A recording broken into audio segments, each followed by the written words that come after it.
पिछले एपिसोड के लास्ट में हमने देखा था कि टैंग वुतोंग नौवीं सोल स्किल यूज कर रही थी। तभी प्रिंसेस ऑफ द सी ने अपनी बड़ी प्रोजेक्शन बना ली थी। अब आगे देखेंगे। छवि ने अपने हाथ उठाए और हवा में एक नीला हेक्सागोनल क्रिस्टल उभर आया। जैसे ही pride of the ice and snow empress उस पर लगने वाली थी, उसी क्रिस्टल ने उसे रोक दिया। हमला वहीं खत्म हो गया और प्रिंसेस ऑफ द सी को कोई चोट नहीं पहुंची। स्नो एम्प्रेस ने हैरानी से पूछा कि क्या यह ओशन हार्ट है। ओशन हार्ट एक प्रसिद्ध सुपर सोल स्किल था जिसे सिर्फ वही मरफोक इस्तेमाल कर सकते थे जिनकी गोल्डन ब्लड लाइन होती थी। यह अपने उपयोगकर्ता को एक बार किसी भी एनर्जी बेस्ड अटैक से इम्यूनिटी देता था। उसके बाद अब्जॉर्ब्ड एनर्जी को वापस उपयोगकर्ता को ट्रांसफर कर देता, ताकि वह उस एनर्जी को अपनी ताकत के साथ मिलाकर अगला हमला कर सके। प्रिंसेस ऑफ द सी ने ओशन हार्ट को पकड़कर pride of the ice and snow एम्प्रेसेस को न्यूट्रलाइज कर दिया और उसकी एनर्जी को अब्जॉर्ब कर लिया।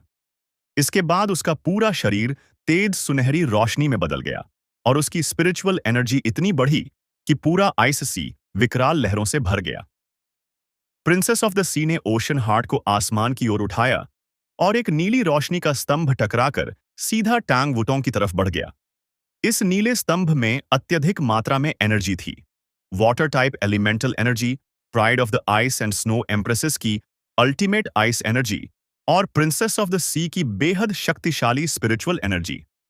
इस हमले को curse of the ocean heart कहा जाता था। यह सच में प्रिंसेस का सबसे शक्तिशाली अटैक था। जैसे ही नीला प्रकाश छोड़ा गया, आइस सी के ऊपर का पूरा आसमान काला पड़ गया। अनगिनत बिजली की लपटें चमकीं, जैसे आसमान फटकर गिरने वाला हो। स्नो एम्प्रेस और आइस एम्प्रेस आने वाले हमले को देखकर दंग रह गईं। Star anise mysterious ice grass डर से कांप उठा और लिटिल बाई का तूफान भी डर से रुक गया। नीली रोशनी सीधे टैंग वुतोंग की तरफ बढ़ रही थी और बीच में आने वाली हर चीज को नष्ट करती जा रही थी। स्नो एम्प्रेस जानती थी कि यह रोशनी कितनी भयानक थी। स्पिरिट बनने से पहले वह खुद एक बार अपने डोमेन को सेट करने के बाद स्नोलेस ग्लेशियर के एक ही वार से दुश्मनों को मार सकती थी। ऐसे घातक अटैक्स सोल बीस्ट्स कभी बिना मजबूरी के इस्तेमाल नहीं करते। प्रिंसेस ऑफ द सी को टैंग वुतोंग के 9th सोल स्किल से इतना खतरा महसूस हुआ था कि उसने ओशन हार्ट का उपयोग कर दिया। यह बात भी ध्यान देने लायक है कि ओशन हार्ट को दोबारा चार्ज होने में पूरा 1 महीना लगता है। इसी पल टैंग वुतोंग जैसे किसी और ही दुनिया में खोई हुई थी। उसे आसपास की किसी चीज का पता नहीं था। नीली रोशनी करीब आती जा रही थी, लेकिन उसके चेहरे पर जरा भी प्रतिक्रिया नहीं थी। अचानक एक सोने की चमक उसके सामने आई। यह लाइफ रिफ्लेक्शन शील्ड था, जो उसके हाथों में आ गया था। इस नाजुक समय में सिर्फ स्काई ड्रीम आइसवर्म ही था जिसका दिमाग अभी भी साफ था। उसे पता था कि वह इस हमले को रोक नहीं पाएगा, लेकिन वह सिर्फ टैंग वुतोंग के लिए थोड़ा सा समय खरीदना चाहता था। वह उन सब पलों को याद कर रहा था जो उसने हुओ युहाओ और टैंग वुतोंग के साथ बिताए थे, और वे तमाम मुश्किलें जो उसने हुओ युहाओ के साथ मिलकर पार की थीं। उसके दिल में कोई झिझक नहीं थी, कोई स्वार्थ नहीं था। वह बस हुओ युहाओ के लिए टैंग वुतोंग को एक पल के लिए बचाना चाहता था। और तभी उसी क्षण वह हो युहाओ, जो बेहोश पड़ा था, किसी रहस्यमयी ऊर्जा से अचानक जाग उठा। उसकी आंखें डर और दृढ़ संकल्प की चमक से चमक उठीं। वह चिल्लाया, डोंगर वुटोंग। एक तेज चमक फैली और चारों स्पिरिट्स हुओ युहाओ द्वारा दूर फेंक दिए गए। नीली रोशनी वुटोंग से सिर्फ 3 मीटर की दूरी पर थी जब हुओ युहाओ उसके सामने आकर खड़ा हो गया। उसने दाहिना हाथ बढ़ाकर लाइफ रिफ्लेक्शन शील्ड वुटोंग से लेकर एक तरफ फेंक दिया। वह मुड़कर टैंग वुतोंग की तरफ देखने लगा। उसकी आंखें धीरे से बंद हो गईं और वह फिर से बेहोशी में गिर गया, लेकिन उसके चेहरे पर संतुष्टि भरी मुस्कान थी। उसे नहीं पता था कि यह नीली रोशनी क्या थी, यहां तक कि उसका यह जागना भी पूरी तरह अवचेतन था। लेकिन जो उसने किया, उससे वह खुद पूरी तरह संतुष्ट था।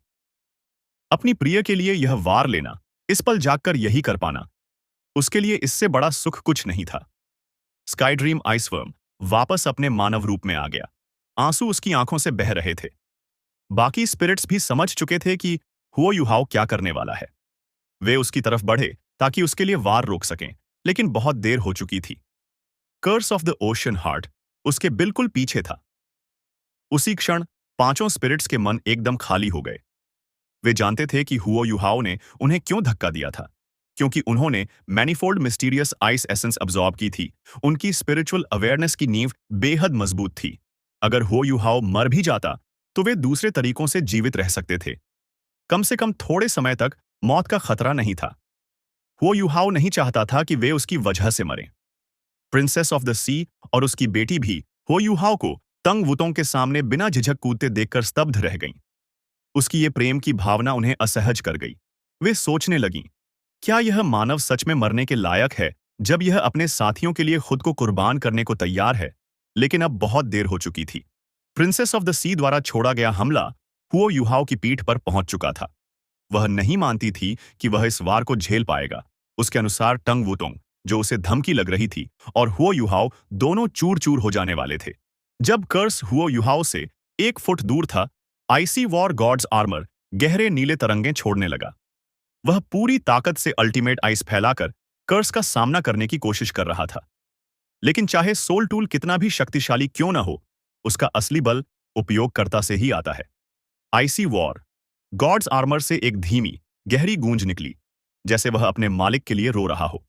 उसी समय हुओ युहाओ के सामने से किसी की लंबी, भारी सांस सुनाई दी, और अगले पल कोई उसे एक बोरी की तरह उछालकर दूर फेंक देता है। वह नीली रोशनी, जो बस इंचों की दूरी पर थी, उसे छू भी नहीं पाती। टैंग वुतोंग हवा में शांति से तैर रही थी, मानो वह बेहोश हो चुकी हो। उसके पीछे dragon dance of the radiant sun भी गायब हो चुका था। वह बंद आंखों के साथ किसी स्लीपिंग ब्यूटी की तरह दिखाई दे रही थी। उसके सामने एक ट्राइडेंट हवा में तैर रहा था, जो दैदीप्यमान सुनहरी चमक से जगमगा रहा था। Curse of the ocean heart सीधे उसी ट्राइडेंट की नोक पर आकर अटक गया। प्रिंसेस का सबसे शक्तिशाली हमला, जो अल्टीमेट दुलुओं के हमले के बराबर था, उसी क्षण खत्म हो गया। प्रिंसेस ने अविश्वास से देखा कि उसके हाथ में पकड़ा ओशन हार्ट चकनाचूर हो गया। ट्राइडेंट के पोल पर एक धुंधला हाथ बना, और फिर हवा में एक आधा ट्रांसपेरेंट आकृति उभर आई। वह भले ही असली शरीर में उपस्थित नहीं था, लेकिन उसके आते ही पूरे आइस सी में सन्नाटा छा गया। समुद्र का कोई भी हिस्सा, न लहरें न तरंगे, कुछ भी नहीं हिला। उसकी लंबी नीली बालों की लहरें झरने की तरह नीचे गिर रही थीं। पांव तक पहुंचने वाले ये बाल उसके विशाल कद और चौड़े कंधों के पीछे किसी नीले पर्दे की तरह लग रहे थे। उसने एक शानदार नीली रोब पहनी थी, जो पानी की तरह लहराती थी। यदि कोई उसकी रोब को ध्यान से देखे तो मानो उस गहरे नीले रंग में उसकी आत्मा खो जाए। उसका चेहरा रूपवान था और उम्र 30 साल से ज्यादा नहीं लगती थी, लेकिन उसकी धंसी हुई आंखें अत्यंत मोहक थीं। वे खाली भी दिखती थीं, और साथ ही ऐसा लगता था मानो पूरे ब्रह्मांड को समेटे हुए हों। कभी कभी उनमें बैंगनी चमक की झिलमिलाहट होती, जो संसार की सुंदरता के नाश और जीवन मृत्यु की सच्चाइयों की याद दिलाती। Snow empress, ice empress, sky dream ice worm, star anise mysterious ice grass और आइस बेयर किंग सब हवा में जड़ हो गए। वे हिल भी नहीं पा रहे थे। हुओ युहाओ, जिसे एक तरफ फेंका गया था, वह भी शांत हवा में तैर रहा था। प्रिंसेस की बेटी डर से कांप उठी। उसने सिर झुकाकर खड़ा रहना ही सही समझा। वह एक नजर भी ऊपर उठाकर उस आकृति को देखने की हिम्मत नहीं कर सकी। प्रिंसेस ऑफ द सी की आंखें फैल गईं, और उसकी मछली जैसी पूंछ की चमकदार स्केल सिकुड़ने लगीं। उसे महसूस हुआ कि उसका समुद्र से जुड़ा हर संबंध खत्म हो रहा है। उसकी शक्ति असंभव गति से गिर रही थी, लेकिन उसे इसकी परवाह नहीं थी। उसका पूरा ध्यान उस सुनहरे ट्राइडेंट और उसे पकड़ने वाली रहस्यमयी आकृति पर था। वह कांपती आवाज में बोली, तो तुम। छवि जैसी वह आकृति बहुत ही कोमल आवाज में बोला, उन्हें चोट मत पहुंचाओ। इन्हें अपनी छोटी बेटी के पास ले जाओ। यह तुम्हारी मदद करेंगे। नफरत को अपने दिल पर हावी मत होने दो। उसकी आवाज बेहद नरम थी, लेकिन प्रिंसेस और उसकी बेटी के कानों में वह आदेश जैसी प्रतीत हुई। आकृति ने ट्राइडेंट उठाया। तभी उससे असीम सुनहरी रोशनी निकली। एक पल में पूरा आइस सी सुनहरी चमक से भर गया। वह रोशनी पानी में और सतह के ऊपर भी फैल गई। आइस सी के हर एक्वाटिक सोल बीस्ट को ऐसा लगा कि जैसे उनकी आत्माएं शुद्ध हो गई हों। उनके भीतर की हर नकारात्मक भावना गायब हो गई। इसमें प्रिंसेस ऑफ द सी और उसकी बेटी भी शामिल थीं। उनके दिलों में पुरानी शांतता लौट आई, और हुओ युहाओ, तंग वुतोंग और मनुष्यों के प्रति उनकी सारी नफरत मिट गई। वह छवि टंग वुतोंग के पास गई, और उसने उसके सिर पर हाथ फेर कर उसे स्नेह से छुआ। फिर वह आकृति गायब होने लगी और उसी पल ट्राइडेंट के साथ मिलकर टेंग वुतुंग के माथे में समा गई। उसके माथे पर गोल्डन ट्राइडेंट का चिन्ह फिर उभरा और धीरे धीरे गायब हो गया। धीरे धीरे पूरा समुद्र अपना सुनहरा रंग वापस खोने लगा और पांचों स्पिरिट्स भी धीरे धीरे अपने शरीर पर नियंत्रण वापस पाने लगे। उन्हें ऐसा महसूस हुआ मानो वे किसी गहरी नींद से जागे हों। हुओ युहाओ अचानक समुद्र की ओर नीचे गिरने लगा। इससे पहले उसे काफी दूर उछालकर फेंका गया था, इसलिए गिरते समय वह अपने स्पिरिट से काफी दूर था, जबकि टैंग वुतोंग अभी भी बेहोश थी और हवा में तैर रही थी। युहाओ!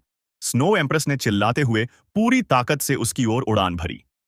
प्रिंसेस ऑफ द सी ने अपनी दाईं हथेली हुओ युहाओ की ओर उठाई और नीली रोशनी की एक किरण उसके शरीर पर पड़ी। नो! स्नो एम्प्रेस चिल्लाई और हुओ युहाओ के बाकी स्पिरिट्स अपनी पूरी गति से उसकी ओर लपके। लेकिन वे प्रिंसेस ऑफ द सी की नीली किरण से कैसे तेज हो सकते थे? नीली रोशनी हवा में फैल गई और हुओ युहाओ के शरीर को निगल लिया। उसी पल हुओ युहाओ के पांचों स्पिरिट्स ने अपनी आत्मा में कंपी महसूस की और एक अवर्णनीय डर उनके शरीर से गुजर गया। वे कल्पना भी नहीं कर सकते थे कि अगर अभी युहाओ खत्म हो जाता तो उनका भविष्य कैसा होता। लेकिन अगले ही पल उनकी आंखें फिर से चमक उठीं। हुओ युहाओ को घेरने वाली नीली रोशनी अचानक नीले हवा के बुलबुले में बदल गई, जिसने उसे कोकून की तरह ढक लिया। वह गिरना बंद कर हवा में ही रुक गया, जिससे स्नो एम्प्रेस को उस तक पहुंचने का मौका मिल गया।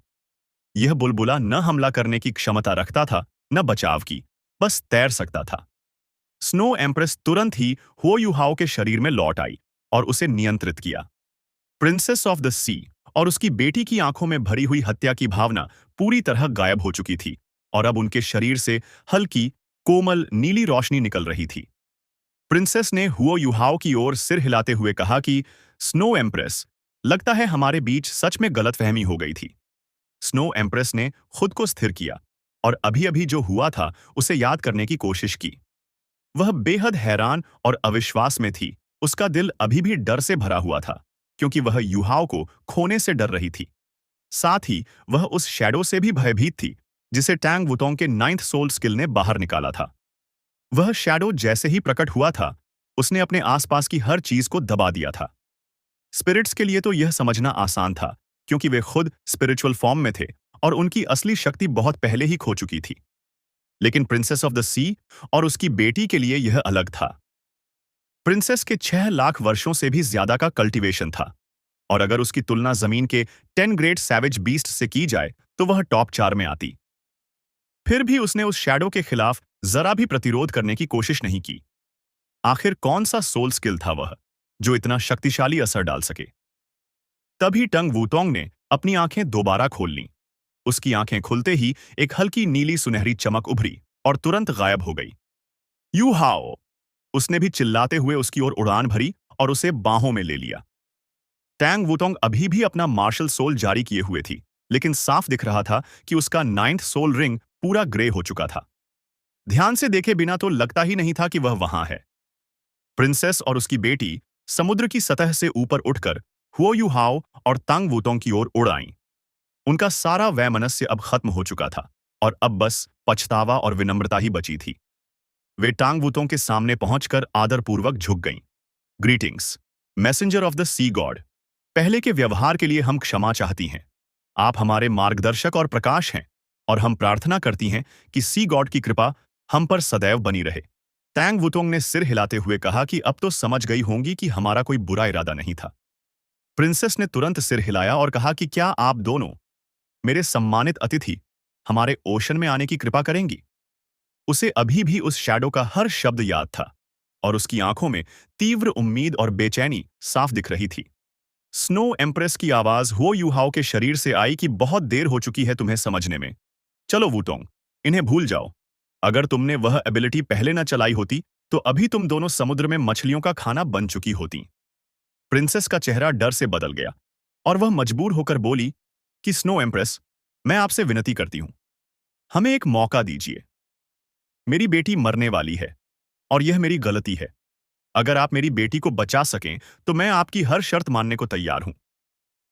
उसकी आवाज दर्द और निराशा से भरी थी। उसकी बेटी भी रोने लगी और झुककर गहरा प्रणाम किया। You decide, Wutong. Snow empress की आवाज थोड़ी नरम हो गई। आखिर वे सब सोल बीस्ट्स ही थीं। और प्रिंसेस ने अभी जो ह्यूमंस के साथ अपने संघर्ष के बारे में बताया था, उसने अंत में स्नो एम्प्रेस का दिल भी पिघला दिया। तंग वुतोंग ने प्रिंसेस की ओर सिर हिलाते हुए कहा कि हमें अपने बच्चे के पास ले चलो। प्रिंसेस खुशी से भर उठी। वह गहराई से झुकी और दोनों हाथ उठाए। नरम नीली रोशनी सबको ढकने लगी और वह एक विशाल नीले बुलबुले में बदल गई जो समुद्र के भीतर डूब गया। आईसी की शासक होने का पूरा प्रमाण प्रिंसेस ने दिया। बुलबुला समुद्र की सतह पर उतरा और समुद्र का पानी दोनों ओर अलग हो गया। कोई रुकावट नहीं आई और बुलबुला आसानी से गहराई में उतरता चला गया। उन्हें पानी का दबाव भी महसूस नहीं हुआ और वे आराम से सांस ले पा रहे थे। समुद्र का रंग काला होने लगा। वे केवल उतना ही देख सकते थे जितनी रोशनी बुलबुले से निकलकर आसपास फैली थी और दृश्यता काफी कम थी। समुद्र के भीतर के सभी एक्वाटिक सोल बीस्ट्स उस बुलबुले की ऑरा महसूस करते ही पीछे हट गए। वे बहुत तेजी से नीचे जा रहे थे और लगभग 10 मिनट बाद उनकी गति धीमी हुई। समुद्र की गहराइयां रोशन होने लगीं। टैंग वुतोंग ने देखा तो उसकी खूबसूरत आंखें हैरानी से फैल गईं। समुद्र की गहराइयों में हॉल और महलों जैसे दिखने वाले विशाल भवन खड़े थे। वे हल्की नीली रोशनी बिखेर रहे थे जो आसपास कई दर्जन किलोमीटर क्षेत्र को प्रकाशित कर रही थी। चारों ओर मरमेड्स तैर रही थीं और हर एक भवन समुद्र के कॉरल्स और अनमोल खनिजों से बना था। ये मानवों की इमारतों जैसे नहीं थे, बल्कि इनके भीतर समुद्र का पूरा एहसास था। जैसे टांग वुतोंग ने देखा कि एक मरमेड 5 मीटर ऊंचे एक विशाल सीशल से बाहर निकलकर तेजी से तैरती हुई आगे जा रही थी। यह असली अंडर वाटर वर्ल्ड था, बेहद शानदार। प्रिंसेस ऑफ द सी और उसकी बेटी को लौटते देख वहां तैर रहे सभी मरफुक रुक गए। उन्होंने सिर झुकाकर आदर जताया। प्रिंसेस ने हाथ हिलाया, तभी वे मरफुक फिर से तैरने लगे। वे पास आने की हिम्मत नहीं कर रहे थे और सिर्फ कुछ जिज्ञासु मरफुक ही हुओ यूहाओ और तांग वुतोंग को बुलबुले के भीतर घूरने की हिम्मत कर रहे थे। कुछ भ्रमित थे और अधिकांश के चेहरे पर हॉस्टिलिटी थी। प्रिंसेस ने बुलबुले को नियंत्रित किया और उसे कॉरल्स से बने एक विशाल भवन तक ले गई। यह इस अंडर वाटर वर्ल्ड की सबसे बड़ी इमारत थी। बुलबुला धीरे धीरे छोटा हुआ और दोनों मरमेड्स उसमें से बाहर निकलीं। उन्होंने हुओ यूहाओ और तांग वुतोंग के लिए 2 लंबे बुलबुले छोड़ दिए। इन बुलबुलों में वे आराम से सांस ले सकते थे और समुद्र का दबाव भी महसूस नहीं करते थे। My two honoured guests, please. Princess ने कॉन्शियसनेस के जरिए संदेश भेजा और हाथ से इशारा किया, फिर आगे बढ़कर मार्गदर्शन करने लगी। यह कॉरल पैलेस बहुत विशाल था, 30 मीटर ऊंचा और 100 मीटर से भी ज्यादा चौड़ा। ऐसे आकार की इमारतें मानव दुनिया में भी दुर्लभ थीं। यह महल घनी सोल पावर लहरें बिखेर रहा था और इसमें खुद ऑफेंसिव और डिफेंसिव क्षमताएं थीं। समुद्र की इतनी गहराई में होने के बावजूद इसकी सुरक्षा पर कोई शक नहीं था। प्रिंसेस और उसकी बेटी हुओ यूहाओ और तांग वुतोंग को लेकर महल के सबसे भीतर के हिस्से में पहुंची और एक बिल्कुल सफेद कमरे के सामने रुकी जो पूरे का पूरा कॉरल्स से बना था। दोनों मरमेड्स पहले से ही गहरे दुख में डूबी हुई थीं, क्योंकि उन्हें साफ महसूस हो रहा था कि उनके प्यारे की लाइफ फोर्स तेजी से कम हो रही है।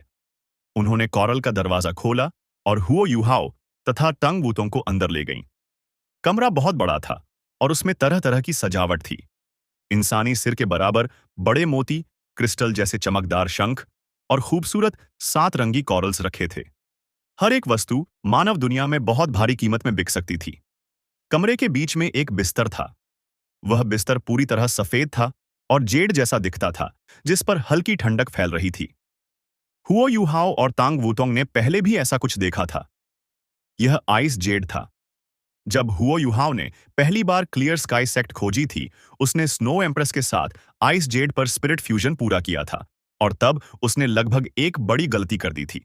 उस बिस्तर पर एक युवा मरमेड लेटी हुई थी। वह यंग प्रिंसेस जैसी दिखती थी, बस आकार में थोड़ी छोटी और ज्यादा कोमल थी। उसके नीले बहते बाल थे और सुनहरी पूंछ, और गहरी नींद में होने के बावजूद उसकी सुंदरता अब भी चमत्कारिक लगती थी। लेकिन उसकी लाइफ फोर्स इतनी कमजोर थी कि महसूस भी मुश्किल से हो रही थी। उसका चेहरा बिल्कुल सफेद और जीवनहीन था, मानो उसकी जिंदगी का अंत करीब हो। प्रिंसेस और उसकी बेटी फूट फूट कर रोने लगीं और उनकी मोती जैसी आंसुओं की बूंदें पानी में तैरते हुए हल्की सफेद रोशनी बिखेर रही थीं। प्रिंसेस ऑफ द सी मुड़ी और टैंग वूतोंग के सामने घुटनों पर बैठ गई। मैं आपसे विनती करती हूं, मेरी बच्ची को बचा लीजिए। अगर आप मेरी बच्ची को बचा लें तो मैं आपकी हर मांग पूरी करूंगी। टैंग वूतोंग उस गहरी नींद में पड़ी मरमेड प्रिंसेस के पास पहुंची। उसने ध्यान से उसकी हालत देखी और धीरे से सिर हिला दिया। उसने कहा कि प्रिंसेस ऑफ द सी, मुझे खेद है, मैं कुछ नहीं कर सकती। द प्रिंसेस ऑफ द सी कुछ पलों के लिए बिल्कुल स्तब्ध रह गई और उसकी आंखों से फिर से आंसू बह निकले। इस बार उसके आंसू सोने जैसे मोतियों में बदल गए और उसके रोने से पूरा पानी के नीचे का संसार जैसे कांप उठा। नो, ऐसा नहीं हो सकता। सी गॉड ने अब भी कहा था कि तुम मेरी बच्ची को बचा सकते हो तो तुम जरूर बचा सकते हो। मैं तुमसे विनती करती हूं, मेरी बेटी को बचा लो। मैं अपनी सारी बदतमीजी की कीमत अपनी जान देकर चुकाने को तैयार हूं। प्रिंसेस बेइंतहा रो रही थी। टांग वुतोंग ने सिर हिलाया और बोली, प्रिंसेस, बात मेरी इच्छा की नहीं है। मेरे पास सच में उतनी ताकत नहीं है। शायद अगर वो अभी भी जाग रहा होता तो कुछ कर पाता, लेकिन तुम्हारे साथ हुई लड़ाई में वो बेहोश हो चुका है और उसकी स्पिरिचुअल पावर बहुत ज्यादा खत्म हो चुकी है। प्रिंसेस ऑफ द सी को आखिर समझ आ गया कि ये सब उसी की गलती से हुआ है। उसने अपनी बेटी को आइस जेड बेड पर देखा और फिर हुओ युहाओ को देखा।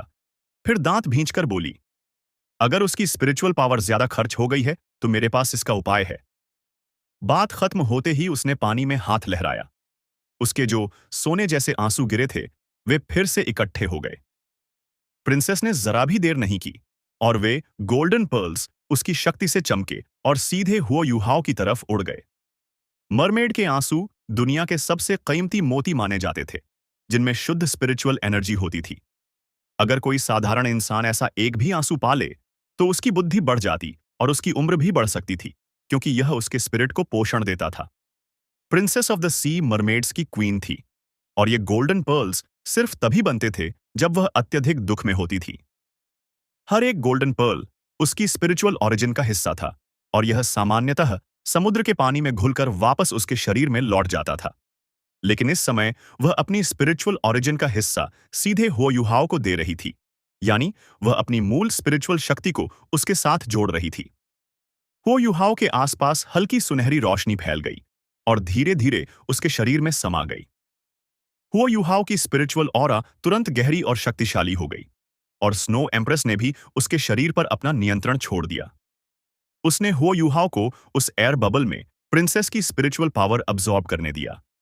हर एक गोल्डन पर्ल हुओ युहाओ के माथे पर छूते ही उसके भीतर समा गया।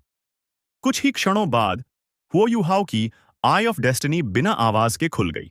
उसकी आंखों के भीतर छिपा सोल कोर तेजी से घूमने लगा और प्रिंसेस की विशाल स्पिरिचुअल ओरिजिन को सोखने लगा। हुओ युहाओ का स्पिरिचुअल सोल कोर पहले एक गहरी खाई जैसा था, जिसके आसपास सब कुछ एक ब्लैक होल जैसा लगता था। लेकिन यह शक्ति सोखने के बाद उसका सोल कोर हल्की सुनहरी परत से ढक गया और उसकी रोटेशन धीमी हो गई, पर उसकी ऑरा और भी स्थिर हो गई। सोल मास्टर्स के लिए सोल कोर को कल्टीवेट करना सबसे कठिन काम था। टाइटल्ड डुलुओ बनने के बाद आगे बढ़ना इसलिए मुश्किल होता था क्योंकि उन्हें अपने सोल कोर को लगातार कंसोलिडेट करना होता था और उसकी स्ट्रेंथ और स्टेबिलिटी बढ़ानी पड़ती थी, जो बेहद कठिन था। आमतौर पर किसी बाहरी शक्ति से इसमें मदद नहीं मिल सकती थी, लेकिन हुओ युहाओ के लिए यह मुसीबत एक वरदान बन गई। प्रिंसेस एक ऐसी सोल बीस्ट थी जो स्पिरिचुअल पावर के मामले में दुनिया की सबसे ताकतवरों में से एक थी। उसकी स्पिरिचुअल पावर ईविल आई टायरेंट किंग जैसी दबाव डालने वाली ताकत नहीं थी, बल्कि समुद्र के पानी जैसी कोमल, शांत और गर्माहट भरी थी। उसके गोल्डन पर्ल्स उसकी स्पिरिचुअल ओरिजिन के आंसू थे, जिनमें उसकी सबसे शुद्ध स्पिरिचुअल पावर थी, बिल्कुल बिना किसी इम्प्यूरिटी के। इसीलिए हुओ युहाओ को फ्यूजन में बिल्कुल परेशानी नहीं हुई और गोल्डन पर्ल्स ने उसके सोल कोर को जबरदस्त पोषण दिया। कल्टीवेशन से सोल कोर की मूल गुणवत्ता बदलना लगभग असंभव था, लेकिन हुओ युहाओ के साथ जो हो रहा था वह उसके स्पिरिचुअल सोल कोर को उसकी असली क्षमता से भी ऊपर ले जा रहा था। यह एक क्वालिटेटिव इंप्रूवमेंट था। उसके स्तर पर ऐसी क्वालिटेटिव इंप्रूवमेंट पाना कितना कठिन था, यह किसी भी एक्सपर्ट को पता था। यह परिवर्तन उसके सेकंड सोल कोर बनाने में बेहद मददगार होने वाला था और उसकी कंट्रोल क्षमता कई गुना बढ़ने वाली थी। प्रिंसेस तब रुकी जब 49 गोल्डन पर्ल्स हुओ युहाओ के भीतर समा चुके थे। उसका चेहरा अब पीला पड़ चुका था और उसकी स्पिरिचुअल ऑरा पहले से कहीं कमजोर थी। अपनी इतनी स्पिरिचुअल ओरिजिन खर्च करने के बाद उसे फिर से पूरी तरह रिकवर होने में लाखों साल लगेंगे। लेकिन प्रिंसेस ऑफ द सी के लिए सबसे जरूरी उसकी बेटी थी। हुओ युहाओ की स्पिरिचुअल पावर इतनी नरिश हो चुकी थी कि वह आखिरकार गहरी नींद से जागने लगा। जैसे ही उसने आंखें खोलीं, उसकी पहली भावना यह थी कि दुनिया कितनी साफ दिख रही है। उसे स्पिरिचुअल डिटेक्शन की भी जरूरत नहीं थी। सब कुछ अपने आप उसकी सेंसेस में था। यह एहसास जादुई था। अरे, क्या यह अंडर वाटर वर्ल्ड है? हुओ युहाओ को सब याद आया और उसने तुरंत अपना सिर घुमाया। उसने राहत की बड़ी सांस ली जब उसे एक जोड़ी बड़े गुलाबी नीले आंखें उसे घूरते दिखीं। टैंग वूतोंग की चिंता भरी आंखें देखकर उसे दिल में एक गर्माहट और सुकून सा महसूस हुआ। वह चाहे जब भी हो, जहां भी हो, सबसे ज्यादा उसी को लेकर चिंतित रहती थी। मैं ठीक हूं, चिंता मत करो। टैंग वूतोंग ने उसका हाथ पकड़ा और उसके पास हल्के से टिक गई। That's great. हुओ युहाओ ने खुद को संभाला और प्रिंसेस ऑफ द सी की तरफ मुड़ा। प्रिंसेस बहुत कमजोर लग रही थी, लेकिन उसकी आंखों में उम्मीद चमक रही थी। वह बोली, रिस्पेक्टेड ह्यूमन फ्रेंड, हमने तुम्हें पहले गलत समझा। मैं तुमसे विनती करती हूं कि मेरी बेटी को ठीक कर दो। अगर तुम उसे बचा लो, तो मरफोक इस उपकार का बदला चुकाने के लिए कुछ भी करने को तैयार हैं। हुओ युहाओ को भले ही ठीक ठीक पता न था कि क्या हुआ है, लेकिन प्रिंसेस का रवैया देखकर उसे समझ आ गया कि अब उनका आपसी टकराव खत्म हो चुका है। उसकी नजर मरमेड प्रिंसेस पर पड़ी, जो आइस जेड बेड पर लेटी थी। वह समझ गया कि प्रिंसेस किस हालात की बात कर रही थी।